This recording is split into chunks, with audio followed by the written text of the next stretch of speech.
Hello, I'm Helen Wexler, and I want to welcome you to the Institute of Museum and Library Services, Office of Museum Services, informational video about the National Leadership Grants for Museums.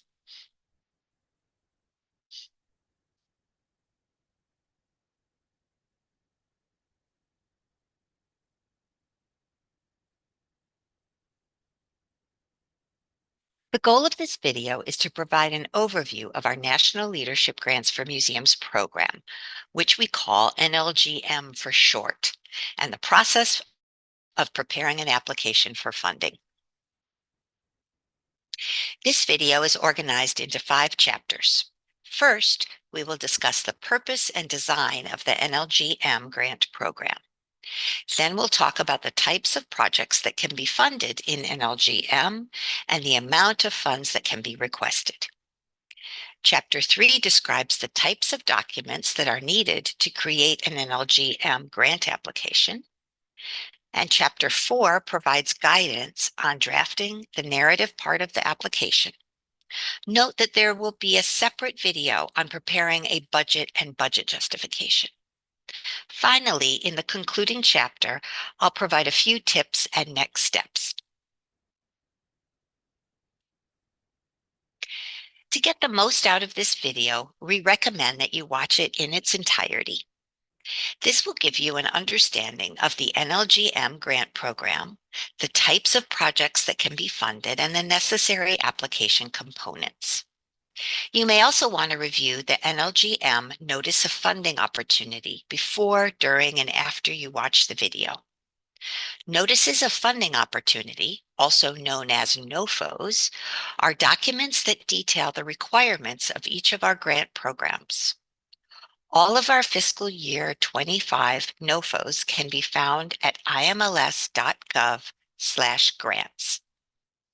As you navigate the application process, you can use this video as a reference tool. If you'd like to skip to a specific section, please use the time bar below or the links in the description box to navigate the chapters. In this section, we will answer the question, what is NLG-M? Providing information on the purpose and intent of this grant program and who it is designed to serve. National Leadership Grants for Museums support projects that address critical needs in the museum field and that have the potential to advance practice in the profession so that museums can improve services for the American public. NLG-M is all about addressing the challenges of the museum field, our institutions, and our professionals. We invest in institutions and partnerships that understand the challenges and opportunities facing the field and devise plans to move the field forward through the development of resources and tools for use by multiple institutions and/or groups of museum professionals. Let's talk about institutional eligibility for a moment. First, you must be located in one of the United States' 50 states, its territories, or the District of Columbia, and your organization must be a unit of state, local, or tribal government, or a private nonprofit organization with tax-exempt status. You can be one of 3 types of organizations to be eligible to apply to NLG-M. To be eligible for funding as a museum, your organization must have at least 1 full-time or equivalent professional staff person, either paid or unpaid, have a physical location that it owns or operates, have been open to the public for at least 120 days in the year prior to November 15th, the deadline this year, and own or use tangible objects, including living collections.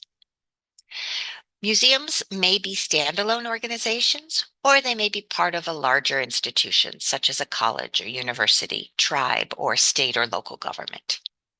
You can also be eligible for NLG-M if you are an organization or association that engages in activities designed to advance the well-being of museums and the museum profession, or if you are a college or university. When we talk about museums, we include a broad range of institution types. Here's a list of some of the types of museums that our grant programs support.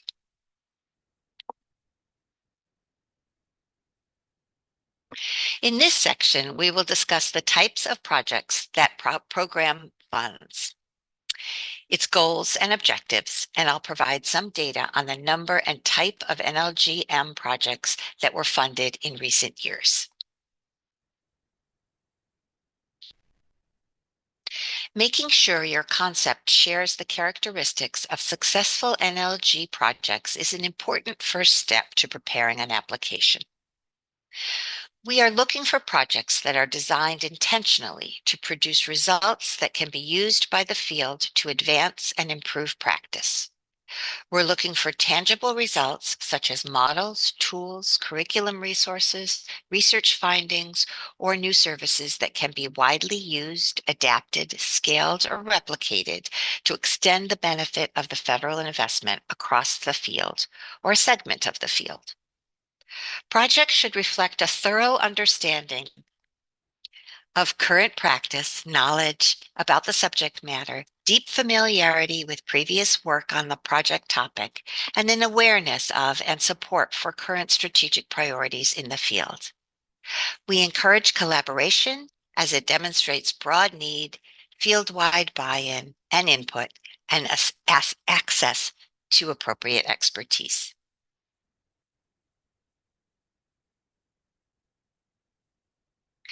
Your project should align with one of these three project goals.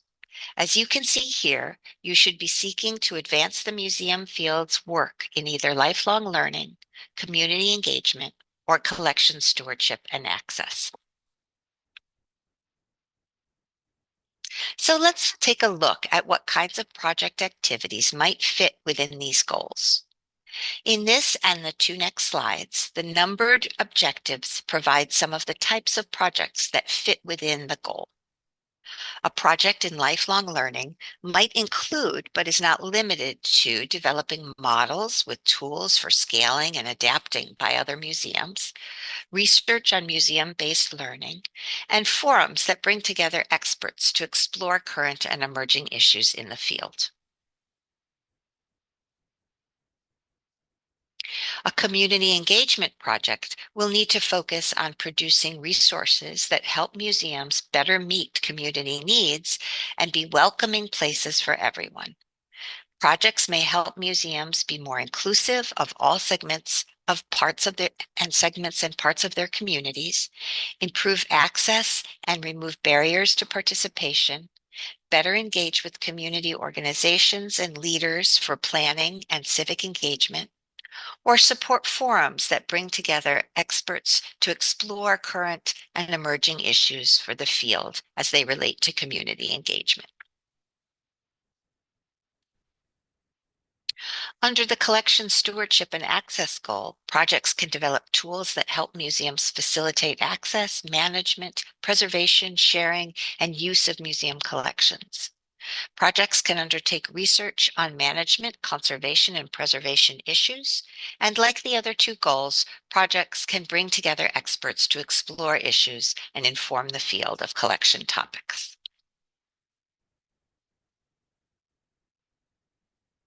NLG-M projects can request anywhere from $50,000 to $750,000. Full projects that result in robust results for the field require a one-to-one cost share. Cost share may be in the form of cash, staff or volunteer time, other grantee contributed costs, or third-party or partner contributions. It may not be funds from another federal source. Scale your budget request to the needs of your project. Your budget should include the costs of the activities needed to accomplish the results. It's important that the amount of funds requested match the scope and scale of your project. Research projects from $50,000 to $750,000 do not require a cost share. We'll talk more about research projects a little later. The number of applications received and the amount of awards made can vary from year to year. Here's a snapshot of our last two award cycles. In FY24, we made 18 awards totaling $9.41 million. And in FY23, we made 19 awards with a total of just over $8.44 million. In FY24, we received 54 applications, and in FY23, we received 48. Averaging the 2 years, about 36% of applications were funded. You can also see from the pie charts that the percentages of awards by program goal can differ greatly from one year to the next. We do not have funding set aside for each goal, nor any quotas. Instead, we are looking for the strongest projects poised to provide the most benefit to the museum field. On the IMLS website, you can use the Search Awarded Grants function to explore an archive of grants that we have awarded in the past years. All of the FY24 NLG-M awards announced in August are listed here, along with those from prior years. You can search the database using a variety of criteria, such as institution name, location, keyword. Your search will retrieve basic information about each award, including the amount of federal funds awarded and a brief description of the proposed activities and expected results for each project. In this section, we'll introduce the components of an NLG-M grant application and provide an overview about the required, conditionally required, and supporting documents. The NLG-M Notice of Funding Opportunity includes a complete list of all the application components. The table of application components in the NOFO lists which applications components are required, as well as those that are conditionally required, meaning their inclusion depends on the type of applicant or the type of project. Aside from the SF 424S and the IMLS Museum Program Information Form, which are both web-based forms completed in the grants.gov workspace, all application components must be submitted as PDF documents.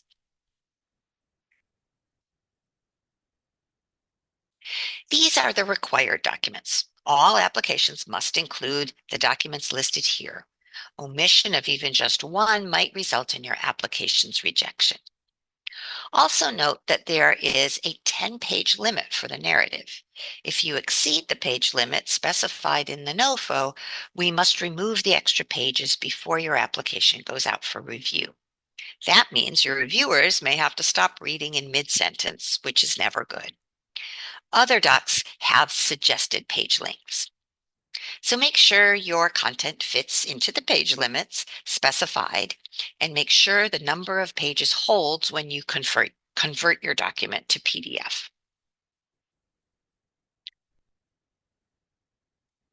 The second category of application components is that of conditionally required documents. Some applications must include 1, 2, or even all 4 of these, and it's your job to figure out which are required for your application. If you are applying as a nonprofit, then you must include your nonprofit your proof of nonprofit, which is a letter from the Internal Revenue Service. We will not accept a letter of state sales tax exemption as proof of nonprofit status. If you are using a federally negotiated indirect cost rate in your budget, then you must include a copy of your final rate agreement. If you will create digital products during the course of your project, then you must complete and submit a digital product plan. If you are proposing a research project, then you must submit a data management and sharing plan. Just like the required documents, omission of even one might result in your application's rejection. Please note that the term digital product includes digitized and born digital content, digital resources or assets, and software. If you're creating any of these types of materials, you must include the form with your application.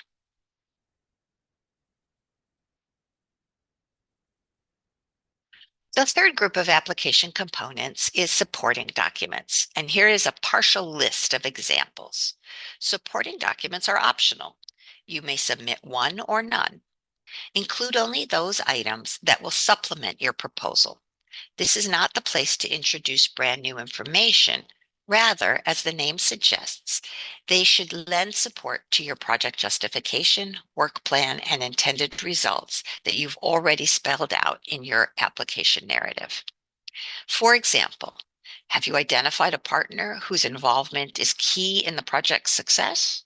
If so, a letter of support or commitment would go a long way to reassuring reviewers that they are on board and the project will succeed.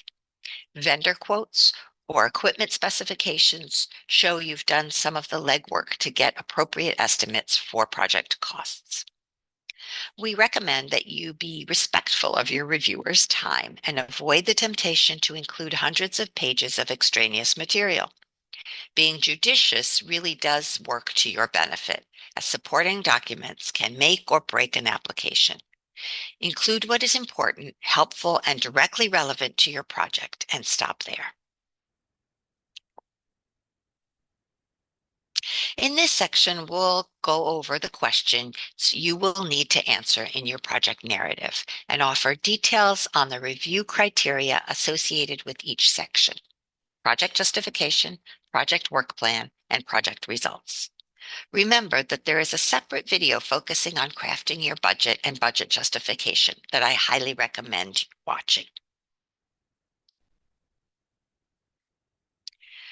You have 10 pages to cover 3 very important issues, and the Notice of Funding Opportunity provides lengthy guidance on what the narrative should cover. The first section is the project justification. In it, you're answering which program goal and associated objective of the National Leadership Grant for Museums program your project will address. What field-wide need, problem, or challenge will your project address, and how is it identified? You'll describe the sources you have used to define that need, problem, or challenge. Who's the primary audience for your project, and how have they been involved in the planning? Primary audiences refer to those who will be most immediately and positively affected by your project. Who are the ultimate beneficiaries of the project? How will the museum field benefit from your project? And how does this proposed project differ from, complement, or build upon existing theory, scholarship, and practice?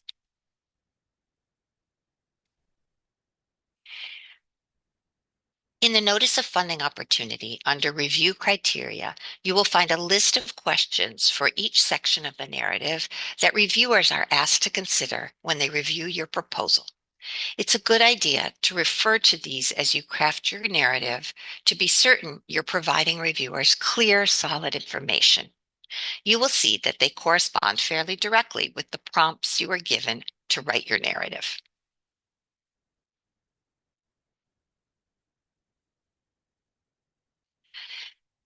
If the project justification section is the why, the project work plan section is where you identify the who, what, when, and how. Who will do what activities when, and using what resources? You should explain how you will track your progress towards achieving your intended results and what you'll do if you need to correct course. We also ask you to think about risks that are inherent in your particular project and to tell us how you've taken that into account in your planning. Again, this is a list of questions that reviewers are asked to consider when they review your proposal. So make sure your narrative is answering these effectively.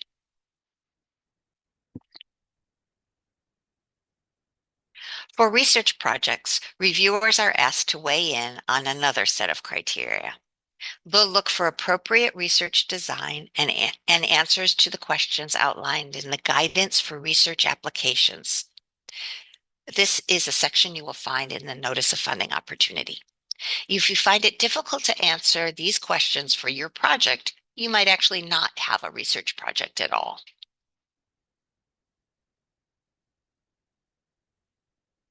The third section of your narrative should be devoted to articulating your project's intended results. This section is your chance to convince the reviewers that your project will result in something getting better. The need or problem you identified in your project justification will be addressed directly. The results should relate directly to the need you identified in the museum field. We ask you to tell us what data you will collect and report in order to measure your project's success. If your project will generate tangible products, and most do, here's the opportunity to describe them and make the case that they will be useful. And last but not least, we ask that you tell us how you will sustain the benefit of the project. How will this improvement that you propose to make continue once your grant is over?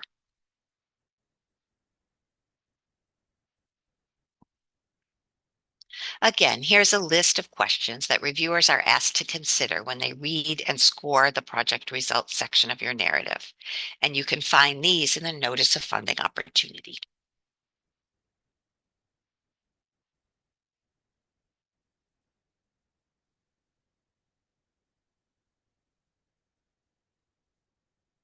So to recap, your narrative has three sections: project justification, project work plan, and project results. And you have 10 pages for it. The sections are all equally important. Write clearly, address what we ask you to address, and keep an eye on those review criteria. They tell you exactly what the reviewers will look for, so make it easy for them to find it and understand it. Finally, make sure all sections of the narrative are connected. The work plan should describe the activities required to address the field-wide need, and the results should provide a solution to the need you identified.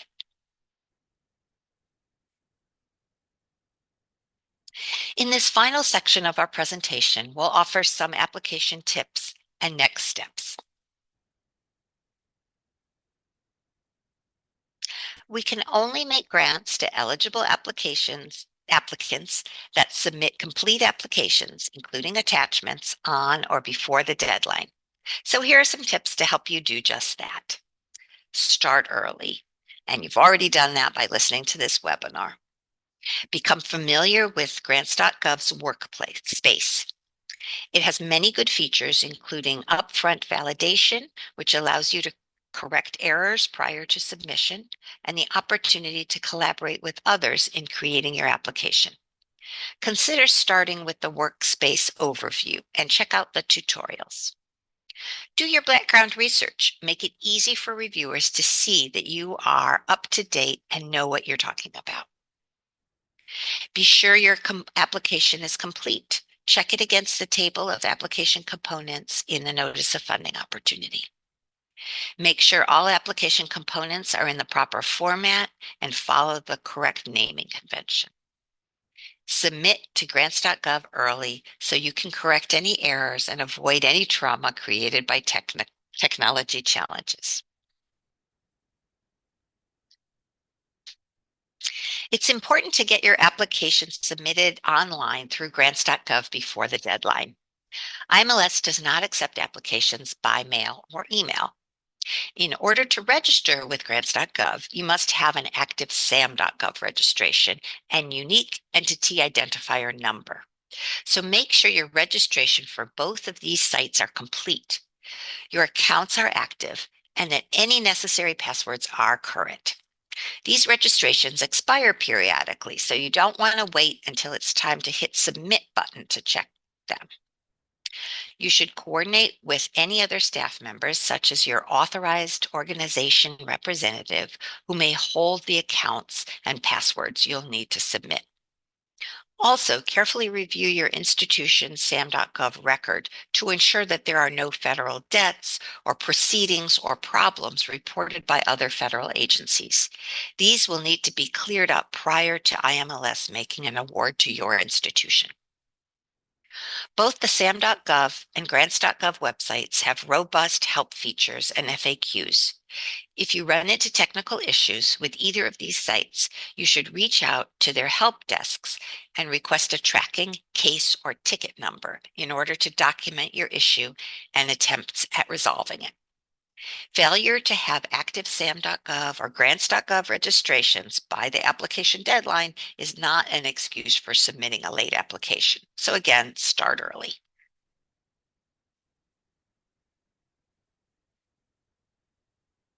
There are many components to the application, and the narrative is an essential and critical part of the package. Peer reviewers, museum professionals from all types of museums, will be selected by IMLS to read each application and provide constructive and critical comments on the strengths and weaknesses of the proposed project. They base their reviews only on the information contained in the application. So don't assume that a reviewer or IMLS will know something about your museum or your proposed project. To help make sure your narrative is clear and complete as possible, revisit the NLG-M Notice of Funding Opportunity and follow the narrative outline it provides. Be sure to consider the review criteria associated with each section of the narrative. Use headings and subheadings to make it easy for reviewers to read. Avoid generalities, acronyms, and jargon, because the people who will review your applications are museum professionals, but they may not all be totally familiar with your particular field's shorthand. Make it easy for them to understand what you mean. An advantage of starting your application early is that you can ask a colleague, friend, or family member to review everything with fresh eyes before you submit. Ask them to act like a reviewer who's seeing this for the first time.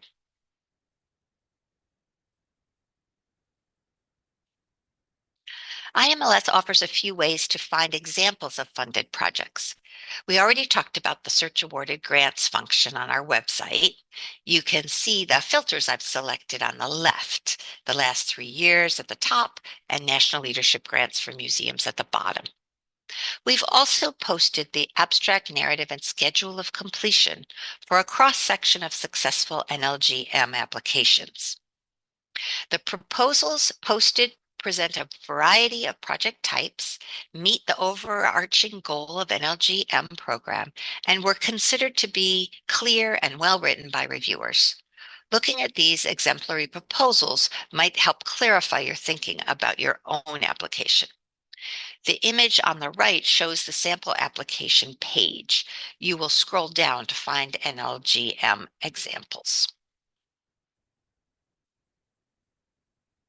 Here are a few important dates related to NLG-M applications.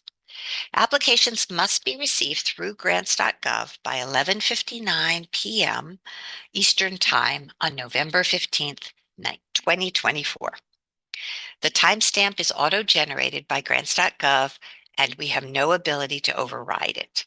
So again, submit your application early if at all possible. That way, if you encounter a difficulty of any kind, you'll have some time to resolve the problem and resubmit. After the application deadline, IMLS staff will review your application for completeness and eligibility, and you will hear from us via email if there are any problems. Next, we will select experienced and knowledgeable peer reviewers to read your application and provide scores and comments based on the criteria outlined in the Notice of Funding Opportunity. IMLS staff will examine your budget, your financials, and your track record with past and current grants. We then prepare materials for the IMLS director, who, by law, has the authority and responsibility to make final award decisions. This typically happens in July. In early August 2025, we will notify you by email of the award decisions and provide the scores and comments created by the reviewers. NLG-M projects must be scheduled to start on the first day of September 2025. As you read through the NOFO and prepare your application, additional questions may arise before the application deadline. We can answer questions about our grant programs, address specific concerns with the various application components, or help you understand the review process. You may schedule a counseling call to talk directly with program staff. Use the links found on the grant program landing page to find an available time slot on your calendar.